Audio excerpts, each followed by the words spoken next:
और बहनों को सप्रेम जय अजमेर जय सोना।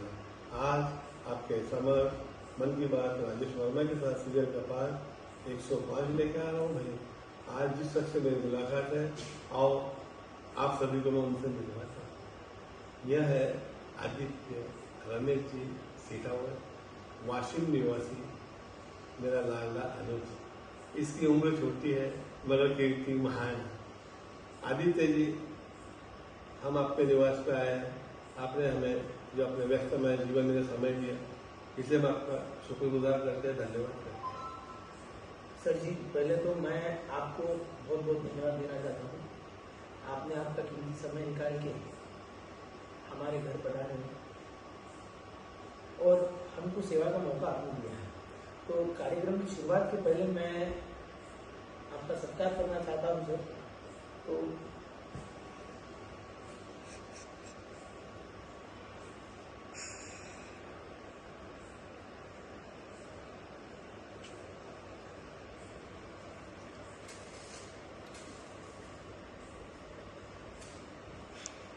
आदित्य जी, सबसे पहले तो मैं आपसे ये जानना चाहता हूँ, आप मैं छत्तीस स्वर्णकार समाज को बिलोंग करते हैं और जहाँ तक कि मुझे ज्ञात है, आपका जो पूरा परिवार है स्वर्णकार व्यवसाय से बिलोंग करता है और आप भी इसके बारे में अच्छी जानकारी रखते हो। आप एक पढ़े लिखे तजुर्बेकार शैक्षणिक क्षेत्र में आपने अच्छा मुकाम हासिल किया था। आप चाहते तो आप बड़े कंपनी में जॉब कर सकते थे, मगर आपने उस जॉब को दरकिनार करके हमारे स्वर्णकार व्यवसाय की तरफ अपना रुख किया। तो मैं जानना चाहता हूँ, आपने पढ़ाई करने के बाद भी इस व्यवसाय से अपना रुख क्यों किया? सर जी, पहले तो मैं आपको ये कहना चाहता हूँ, स्वर्णकार में बस धंधा नहीं है, स्वर्णकार हमारा धर्म है और धर्म हर पीढ़ी में चलते रहना चाहिए। ये समय की पुकार है। मैं आपने जो अभी शब्द कहे आदित्य जी, मैं उन्हें पकड़ता हूँ। स्वर्णकार ये हमारा धंधा नहीं, धर्म है। हम इस कौम में पैदा हुए हैं, ये हमारा एक कर्तव्य है। हम एक सेवा दे रहे हैं। बड़ी सुंदर बात कही आपने। तो आदित्य जी, मैं आपसे ये जानना चाहता हूँ कि कोई भी फील्ड में जो सफलता मिलती है, उसे पाने के लिए हमें क्या करना चाहिए जिससे हमें सफलता हासिल हो? सफलता की परिभाषा आज के जमाने में लोगों के लिए लक नाम से पुकारी जाती है और मेरे नजर में सफलता ये आपके कर्म से निकलती है।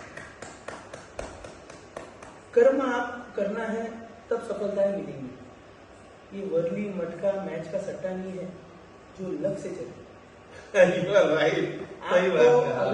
आपको अगर सफलता चाहिए तो आपको आपका डेडिकेशन, आपका समय 100% देना होगा। तो आदित्य जी, आप स्वर्णकार व्यवसाय भी करते हो, इसके साथ में कोई आपका जॉब बिजनेस भी है जो आप करते हो? स्वर्णकार, जैसा मैंने आपको पहले भी कहा है, ये अपना व्यवसाय नहीं है, धर्म है और धर्म से बढ़ के कुछ नहीं होता है। फिर भी समय की पुकार है, परिवार बढ़ रहा है, हम जॉइंट फैमिली से बिलोंग करते हैं। Yes sir. आगे चल के बच्चों की शादी है, माता पिता का खर्चा है, हर चीज को नजर रखते हुए मैं इसके साथ में रियल एस्टेट का भी बिजनेस करता हूँ। बड़ी पसंद है रियल एस्टेट का बिजनेस। ये मैं ये नहीं कहना चाहता हूँ कि ये मैंने ही शुरू किया है। रियल एस्टेट के बिजनेस की नींव भी मेरे बड़े पिताजी दिनेश जी सिटावत और मेरे पिताजी रमेश जी सिटावत, इन्होंने ही रखी थी। मतलब उन्हीं के दिखाए मार्ग पे आप चल रहे हो। उन्हीं के दिखाए मार्गों पे मैं चल रहा हूँ, पर वो समय ऐसा था कि इनको स्वर्णकार बिजनेस से ही टाइम नहीं मिला, समय नहीं मिल पाता। तो उन्होंने ये बिजनेस को एक्सपेंशन नहीं किया। बाद में जब मैं और मेरे बड़े भाई अक्षय शेखावत एजुकेशन करके वापस लौटे, तो हमने निर्णय लिया कि दुकान में भैया बैठेगा और बाकी का काम सब बाहर का मैं संभालूंगा। तो इस प्रकार से रियल एस्टेट में हमने एंट्री की थी। तो आदित्य जी, मैं ये जानना चाहता हूँ, ये जो रियल एस्टेट का बिजनेस है, इसमें आर्थिक स्रोत बहुत बड़े पैमाने पे लगता है, तो वो आप कैसा मुहैया करते हो, कैसा उपलब्ध कराते हो वो चीज? मैं सबसे पहले तो आपको एक चीज कहना चाहूंगा, रियल एस्टेट का बिजनेस आर्थिक से भी ज्यादा आपके टेक्निकल्स पे डिपेंड करता है। नहीं, लेकिन हमें कुछ चीज लेने के लिए पैसा भी तो मांगता है ना हमारे पास। आपके पास में जितना पैसा है आप उससे चालू कीजिए। अच्छा, छोटे पैमाने में भी होता छोटे है? पैमाने से कभी भी आपने बस पिक्चरों में देखा होगा हाँ जी, हाँ जी। कि बड़े पैमाने से बड़े पैमाने पे गया है, पर सत्यता यही है कोई भी चीज छोटे जगह से ही बड़े जगह पे जाती है।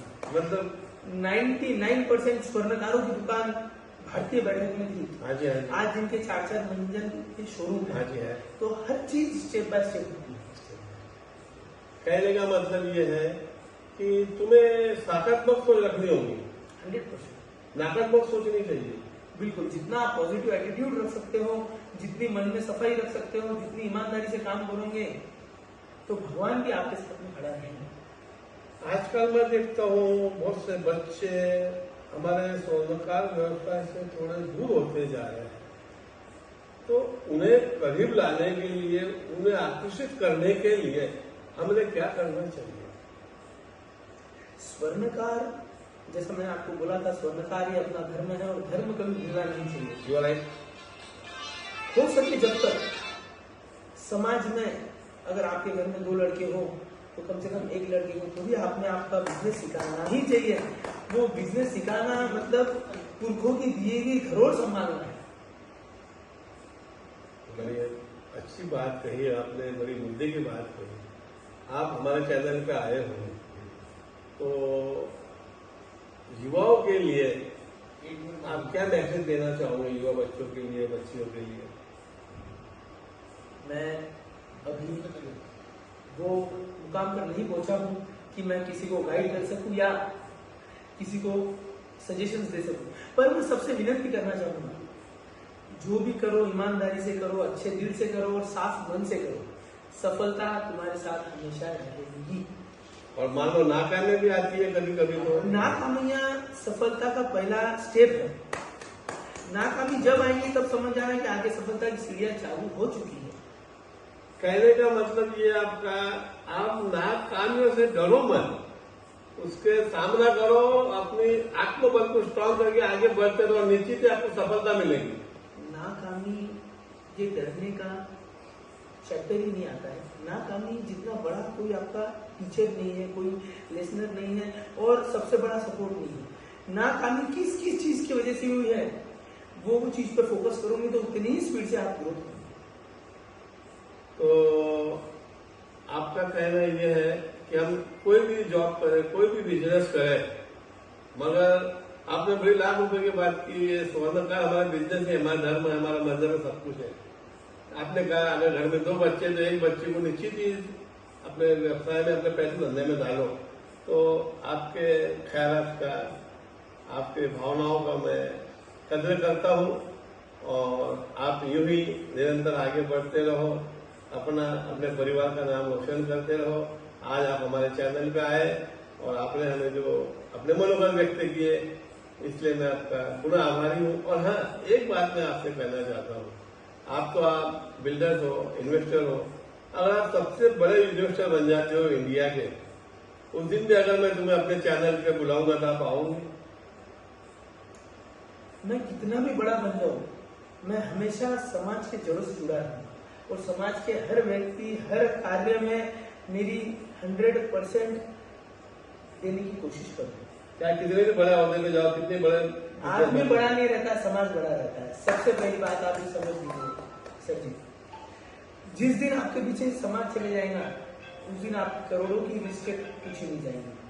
बड़े बुजुर्ग कहते हैं आपकी रियल कमाई तब पता चलती है जब आप चार कंधों पे जाते हो और पीछे की गर्दी रहती है, वो आपकी रियल कमाई। ओहो, तो जड़ों से जुड़ के रहना चाहिए और ऐसे ही आप जब जब भी हमें बुलाओगे तब तक हम आपकी सेवा में हाजिर रहेंगे।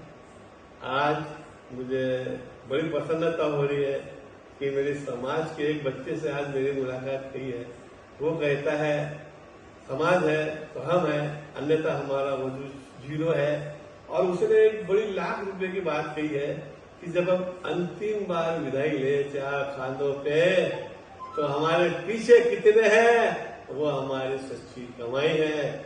मुझे यकीन है कि आज आदित्य जी की मुलाकात को देख के इनके जो इन्होंने अपने भाव व्यक्त किए, यकीनन मेरे युवा उसका अनुसरण करेंगे। मैं इस मुलाकात को यही विराम देता हूँ। मैं पुनः आऊंगा। जय अजमेर, जय स्वामी।